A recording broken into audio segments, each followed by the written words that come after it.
আসসালামু আলাইকুম। নিজের জন্য একটা ড্রেস করেছি, সেটা আপনাদের সাথে শেয়ার করছি। পুরো ড্রেসটাতে হচ্ছে এই ফুলের ডিজাইনটা দিয়ে কমপ্লিট করেছি। যা মোটামুটি ২ পাশে টোটাল ৪ টা দিয়েছি এই ফুলটা। আর মাঝখানে বাটন আছে এটার ড্রেসটাতে পুরোটাতে। আর মাঝখানে যে ফাঁকা জায়গাগুলো আছে সেখানে হচ্ছে কিছু ছোট, ছোট করে কলি ডিজাইন দিয়েছি। আর ড্রেসের যে হাতাটা আছে, হাতার নিচের দিকে আমি একটা নিডল লেস করেছি। লেসের ভিতরে একটু পার্ল ইউজ করেছি।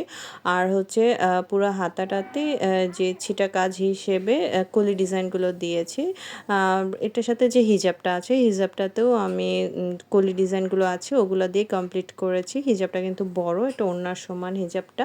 তো হিজাবটাতে আমি খুব বেশি কাজ দেইনি, ছিটা কাজ হিসেবে রেখেছি। জাস্ট সিম্পলের ভিতরে আমি হিজাবটা করেছি, যেহেতু আমি একটু জামাটাতে একটু বেশি কাজ দিয়েছি।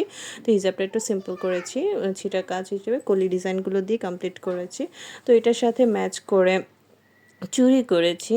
৩ টা দিয়ে আমি চুড়ি সেটটা করেছি। ২ পাশে চিকন ২ টা চুড়ি রেখে মাঝখানে একটা মোটা চুড়ি দিয়ে এটা কমপ্লিট করেছি। এটার সাথে ম্যাচ করে একটা আংটিও করেছি। আর হচ্ছে একটা মাস্ক করেছি। তো এভাবে করে আমি পুরা ড্রেসটাই কমপ্লিট করেছি। পুরো সেটটা কমপ্লিট করেছি। একটা হিজাব, ড্রেস, চুড়ি, মাস্ক, আংটি এভাবে করে ড্রেসটা পুরো সেটটা কমপ্লিট করেছি। তো কেমন হলো এই সেটটা অবশ্যই আপনারা কমেন্ট করে জানাবেন। আর যদি ভালো লাগে লাইক, কমেন্ট, শেয়ার করতে ভুলবেন না। আমার পেজটার সাথেই থাকবেন। ধন্যবাদ।